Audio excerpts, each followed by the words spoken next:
I'm Van Sebastian, here with my co-host S.A. Baz Collins for this week's Written on the Edge, Season 11, Episode 24 interview. That's right, folks, we're closing out Pride Month, joined by Garrett Hutson, returning champion in the house. Woohoo! Hey guys. We're going to discuss his upcoming works, a standalone and the next in the Death in Shanghai series. So if you haven't heard his 4 previous interviews, which I highly recommend, allow me to introduce him. Garrett Hutson writes upmarket historical fiction driven by flawed characters who are moving and unforgettable. Whether it's a murder mystery, a thrilling spy novel, or an adventurous and swoon-worthy gay romance, his books will make you feel something. Garrett writes about ordinary people in different times and places who struggle with faith, family dysfunction, and all of the moral gray areas of life. He writes realistic fiction, so his work is always diverse and LGBT inclusive. Garrett, welcome back to the show. Thanks. So, for folks who haven't heard your story, can you give us like a quick 1 minute why you decided to become a writer? Yeah. So I started making up stories when I was really little. I would entertain all my cousins and all that, and I would write them down as soon as I learned how to write.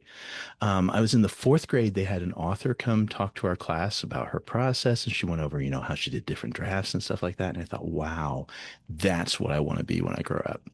And, it took a long time, with parental discouragement and whatnot, but I actually published my first book about 10 years ago, or almost 10 years ago. And I've had 11 more since, and now I'm almost ready for number 13, if you can believe it. That's amazing. And happy almost anniversary. Hey, thanks. So, we've got 2 books to talk about. Should we talk about Yes. the adventure romance first? Because that'll come out first. Yes. Yeah, go ahead. So this is equal parts action adventure story and gay romance, because, why stick to one genre? Right, right. The hybrid's where the fun is anyway. Yeah. One genre would be so easy, and I wish I could do that, but Plus, you I, want more crayons to draw with. So, yes, all the colors, all Yeah. the colors. So it's adventure, it's romance, about equal parts of each. And this is either my second or third one of these. It depends on kind of how you count of Wild and Merry Men. And prior to this, I always wrote mysteries and thrillers. So, that's a little different, the death and mayhem. And now I write about love and other things. Um, so because of that, I'm releasing it on Kickstarter. I did one previously last year for Friends, Mates, and Scoundrels, which is my other adventure romance, Mhm. and that did well. Kickstarter is a good place to do niche projects that don't fit into a box easily, and these don't fit into a box very easily. So since I had a good experience last time, I'm doing it again this time. Love it. Love it. So, what do we need to know about Into the Wild to entice readers to pick it up and to come back to Okay. Kickstarter? All right. So this one is set in the early 19th century around the Rocky Mountain fur trade. So, think rugged mountain men, but gay. The main couple or the main characters, it starts out as a couple, but then they become a throuple in the mountains.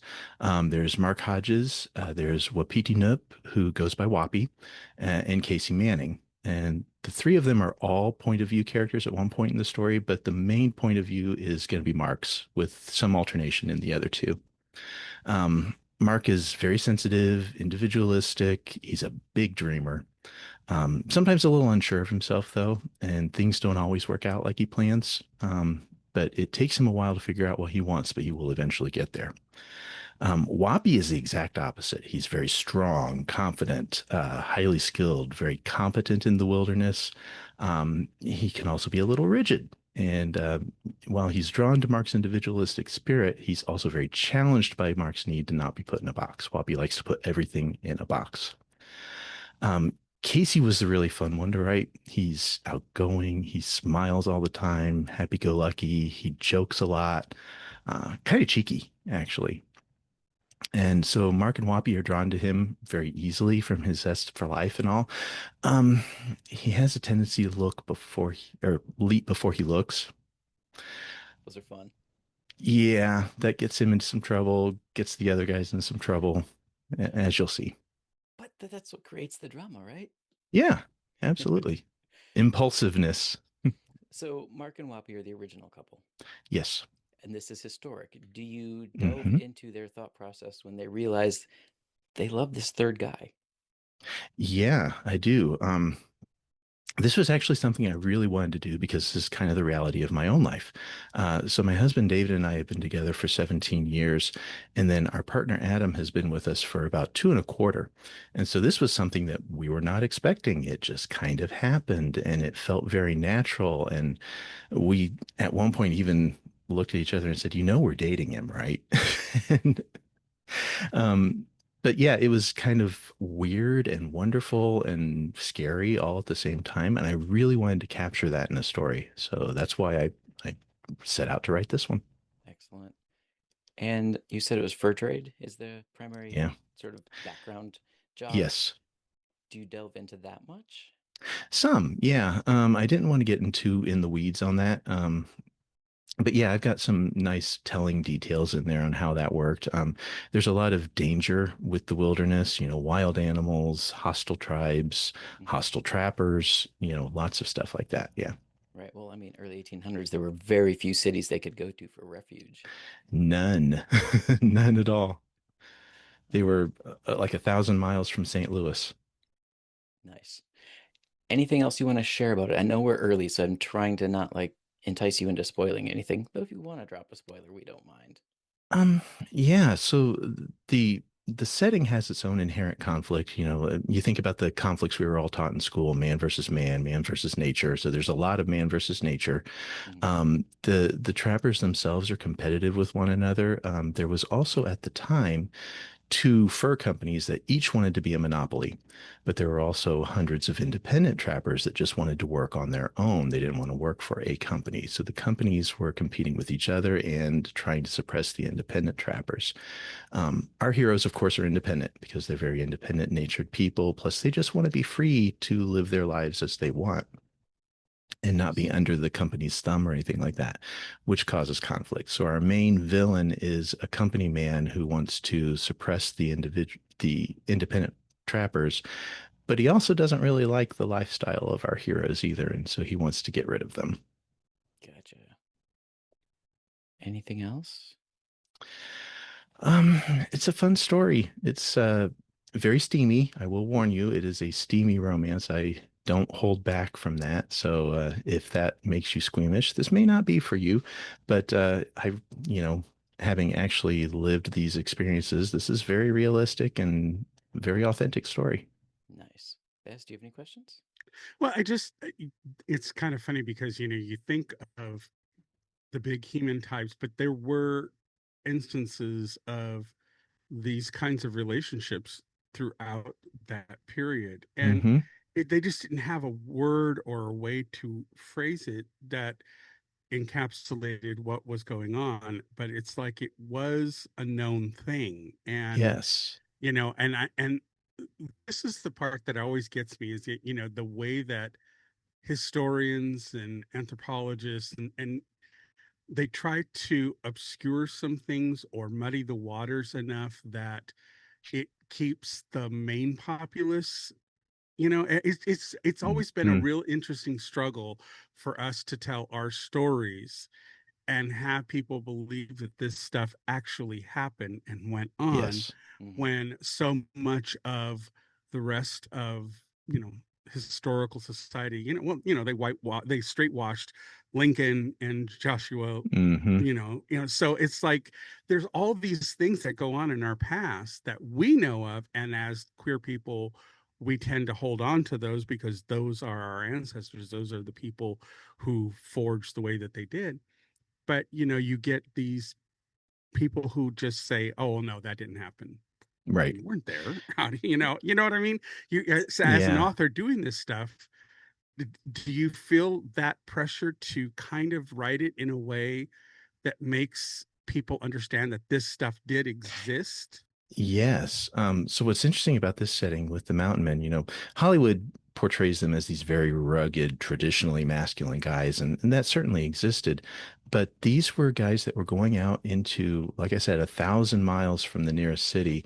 Um, except for the rare occasions when they might visit a native village, there were no women, none. And they knew this going in. So there would have certainly been situational homosexuality like what we have nowadays in prison or something like that. But Hmm. I think there was a lot more of actually same-sex attracted men that were drawn to this Because specifically they could do because, it. right, they knew that this was then freedom from the expectation to marry a woman. Well, there are no women there, so that expectation is gone. And like they would have known intuitively, I think, that there would have been others like them also drawn to this setting. So I think, and I do try to really specifically say that in the story as well. That's definitely a motivation that Mark has when he goes out west. And I bring that out very explicitly from his point of view. So yeah, I do think I try really hard to show that this is normal. This would have been normal for them. Well, and you even have like the gold rush era. People often, question. I've had people question, why is San Francisco so gay? Well, it's because the city was founded by black sheep people. Hmm. These were people who were the black sheeps of their family, and they headed out west to find a new life and a new way of living. And they that ingrained itself in San Francisco, in the Yeah. Bay Area. So that tradition is longstanding. It has always been like that because of the people who wanted to seek something away from what mainstream society was. You know what I Yeah, mean? So, definitely. the gold rush is very much like the trapper industry. It Hmm. was something where these men knew they were heading out into that, and that was okay. That's what they were looking for, Hmm. you know. Absolutely. So we should let people know that if you go to kickstarter.com/project/Garrett Hutson, that's Garrett with two R's and two T's, you Hmm. will find this project ready to be backed. Yes. Yeah. And it will be live by the time the show comes out. Yay. All right. So what did we not think to ask that you want people to know? Um, this did require a lot of research. So I really feel like I got the history right, the culture right, and all that. I've also had some authenticity consultations with a professor at the community college on the Mandan Indian reservation, so I could be sure that, I didn't get anything wrong there. Yeah, and it's a fun story. It's scary at moments, sexy at moments, happily ever after at the end because it is a romance. So that's not a spoiler. Aw. All right. Well, moving on to a more future project, Death in Shanghai, Book 5. Yes. Um, Douglas is back. yeah, my readers have been asking for this for a long time. So this is my most popular series. It's a series of historical mysteries set in the 1930s in Shanghai, and they've been wanting a book five, and I came up with a fun premise for one. So You've announced the title, if I can say it right. yes, uh-huh, yeah, Murder Among Friends. yes, yeah. So I actually really like the setup for this one. So um, on a somber note, Doug's wife Lucy has to be put in a sanitarium because real life historical fact, the Japanese flooded the markets in occupied parts of China with cigarettes that were laced with opium. This was deliberately to get the occupied populace and any foreigners living there addicted to opium. Um, this really happened in 1938. Very vile, and it worked extraordinarily well. So I have Doug's wife Lucy, who is a smoker, getting addicted to these things, and so he has to put her in a sanitarium. So that sets us up. He's home alone because she's in a sanitarium. He's awakened in the dead of night by his kitchen window being broken. So he throws on a robe, grabs a baseball bat, runs out to confront a burglar, and instead he finds a body on his kitchen floor, a naked body, a very handsome young naked guy who's been strangled. And the newspaper has been reporting about all of these male prostitutes who've been strangled and found naked. So what's a guy to do? He calls up his closeted best friend and he has Scott come over and helps him get rid of the body, move it somewhere. Friends help you move, but real friends help you move bodies. Yep. Right. And they So know where this, they're all buried too. so this goes well. They think they got away with it. They think. But the police come knocking at the door the next day because they have found the body, and that body that wasn't wearing a thing when it left Doug's house has been found wearing nothing except Doug's class ring from Stanford. So how did that get there? Somebody's framing him. And they're trying really hard to frame him for murder. So the rest of the book, Doug has to find out why is he being framed for murder and who's doing it. It's Wow. it's funny, but that type of trope, it's exactly what murders in the building are all about. Murder amongst friends. Something is happening internally that you don't necessarily suspect is going to happen, and you like to think you're amongst friends, you know who they are, Hmm. but we really don't. You Yeah. really don't know everything about your friends. No matter how close you are, there are always going to be things about them that are still private and may not Hmm. fit your perception of who they are. That's why I write about perceptions, because it's great fodder for writers, because we Yeah. filter everything through them and we don't admit to ourselves they could be wrong. Yeah. And it's so easy to see everybody else's misconceptions, but our Yes. own, yeah, Yes. Yeah. No. No, Mhm. we've got a handle on it. Yeah. Uh-huh. of course.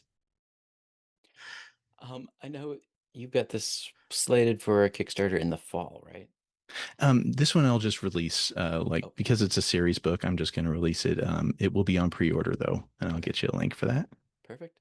Um, this far out, is there anything else you want to tell about it, or is it too under wraps yet? Yeah, I don't want to give any spoilers. Okay, But yeah, it's carries the same the tone of the other four books, and it continues the character development. nice. What year does it take us up to? 1939. I'm sorry, 1939. So you're almost ready for the 40s. Yeah, getting close. Yeah. Nice. All right. You should do a radio edition of it, like a old time theater radio show of it, a reading of it. That would be really cool.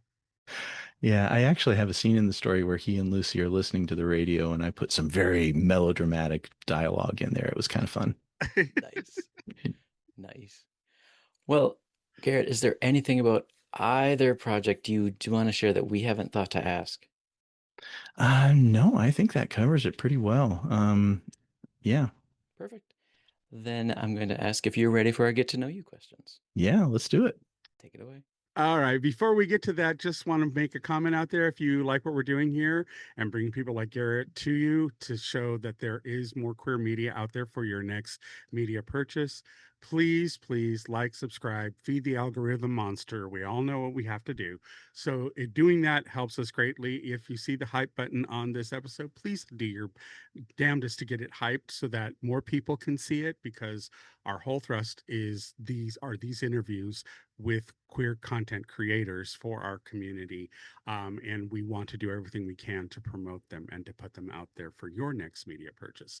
You can also help us by going to Rope Podcast at patreon.com/Rope Podcast, and do a one-time donation or purchase a movie reaction or a TV series reaction.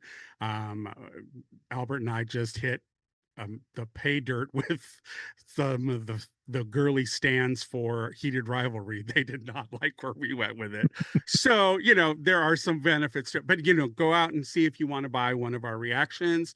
That's a way of doing a one-time donation, or you're going to buy me coffee.com/rope podcast and do a one-time donation there.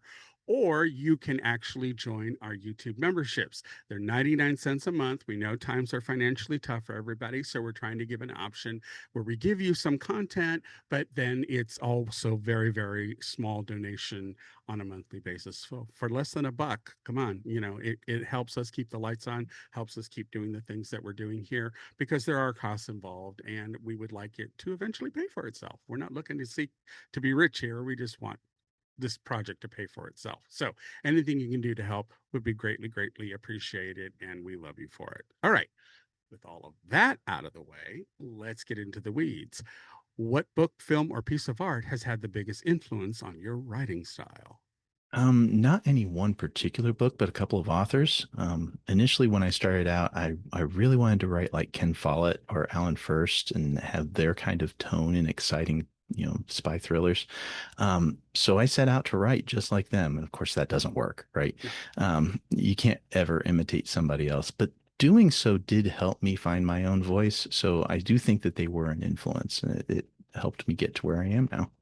I think you as an artist, because writing is an art form, but I Mhm. think we tend to, rather than copy, we learn to use maybe the same crayons they do, but we paint with in our own style. You know what I mean? That's exactly it. Yeah. Yeah, you use the tools, but you create something else from it. All right, what fictional or historical character would you invite to march with you at a pride parade? No, hands down, Auntie Mame.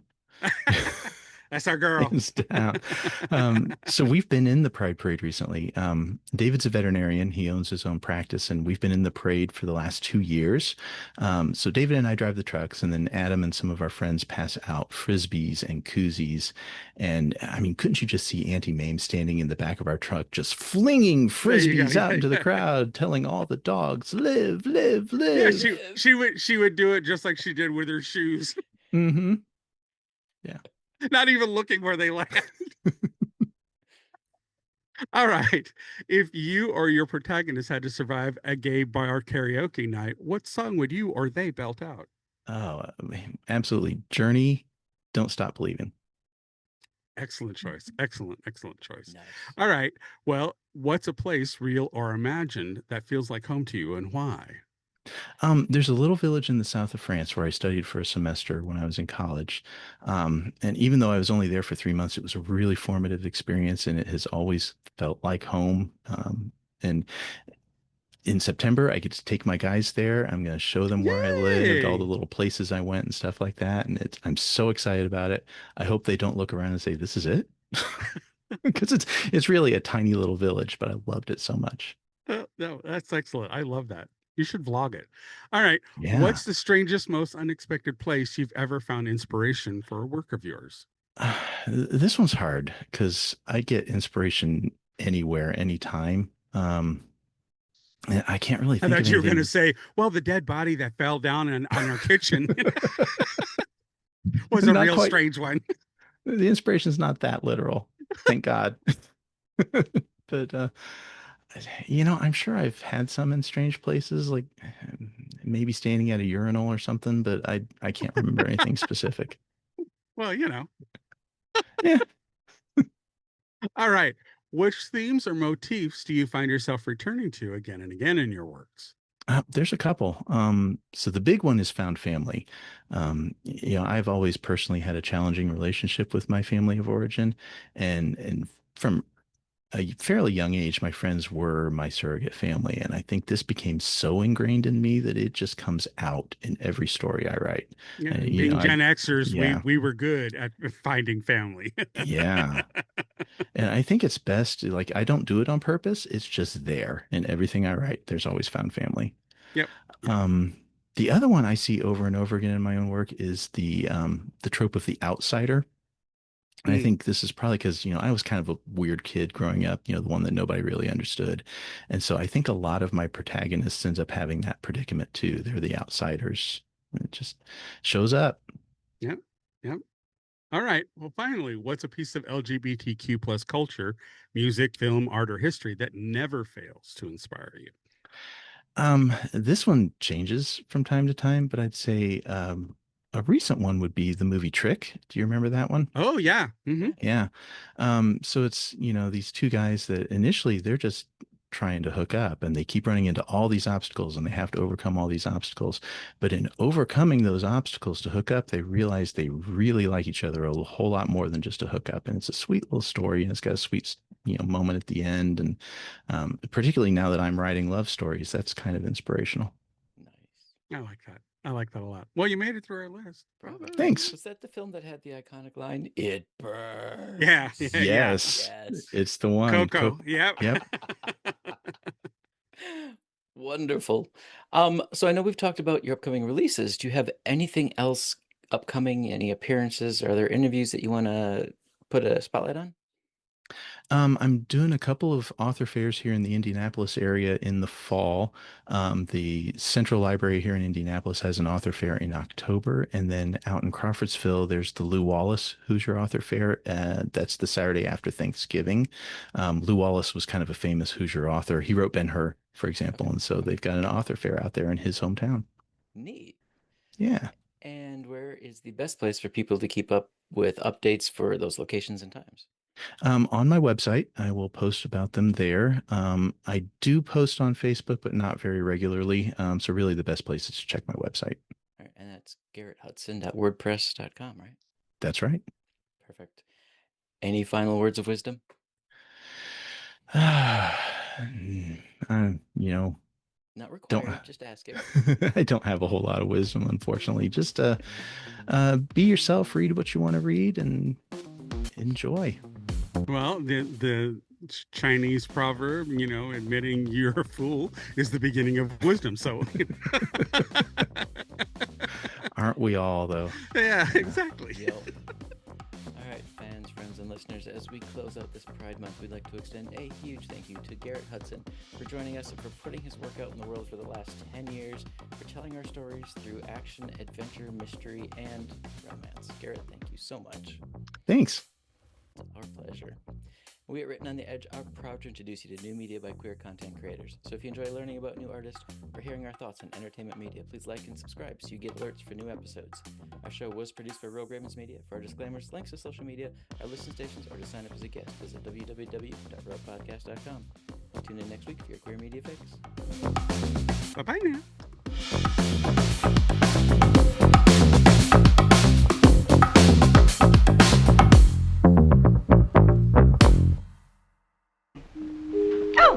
What's that? Closing time. The bums rush in melody, dear.